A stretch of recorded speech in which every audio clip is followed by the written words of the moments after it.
Let's talk about the impact of chronic stress on sexual function. This is something that I think maybe isn't talked about as openly as it could be, but the research really suggests a significant connection. Yeah, there's definitely a connection there. The material shows that chronic stress impacts sexual function in both men and women, affecting desire, arousal, and overall satisfaction. And starting with women, the research suggests that high stress levels can actually make it physically more difficult for them to experience arousal. That's right. And it's likely due to a couple of things. First, psychological distraction. When you're stressed, it's hard to be present, hard to focus on those sexual sensations. And then there's the physiological component. Elevated cortisol levels can interfere with the body's natural responses that are necessary for arousal. So it's both mental and physical. Exactly. It's a mind-body connection. And for men, stress can manifest in some different ways when it comes to sexual function. How so?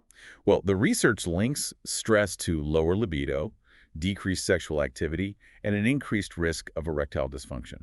So again, it's not just about desire, but also the physical ability to perform. Right. And there's some interesting research specifically on men who are undergoing fertility testing. They found a stronger link to stress and erectile dysfunction in that group, which suggests that there might be a biological component at play there. So stress might actually be impacting fertility in men. It's possible. It's definitely an area for further research. But beyond those more specific issues, the sources also highlight the impact of everyday stressors on overall sexual satisfaction for both men and women. Right, like work deadlines, bills to pay, family obligations, all those things that kind of wear us down. Exactly. Those daily pressures can really chip away at sexual satisfaction. And the research also points out that depression, which can be linked to or exacerbated by stress, can make these effects even worse. It's like a double whammy. It is. And the sources also had an interesting point about socioeconomic factors and women's sexual health in relation to stress. Oh, tell me more about that. The research suggests that women who are facing financial difficulties or are in lower socioeconomic groups might be more vulnerable to experiencing sexual dysfunction due to stress. It's a reminder that stress doesn't exist in a vacuum. It intersects with all these other social and economic factors. And within relationships, are there certain types of stress that seem to be particularly problematic when it comes to sexual issues? Yes, the research indicates that ongoing stress between partners, like unresolved conflicts or poor communication, and major life events that impact the relationship, those tend to have a stronger link to sexual difficulties than things like work stress. These relationship stressors are linked to lower desire in both men and women and an increased likelihood of premature ejaculation in men. So it's really about the emotional climate within the relationship. Exactly. It really highlights how intertwined our emotional well-being is with our sexual health. It's all connected. It really is. And I think the key takeaway here is that managing stress, both individually and within our relationships, and fostering open communication with our partners, those are crucial for preventing and addressing sexual difficulties. It's about recognizing that sexual health isn't just physical. It's deeply connected to our emotional and mental state and to the health of our relationships. Absolutely. Okay, so let's kind of step back and look at the big picture here. We've covered a lot of ground following the chronological order presented in the research. We've seen how stress contributes to visible signs of aging in our skin and hair through those oxidative processes.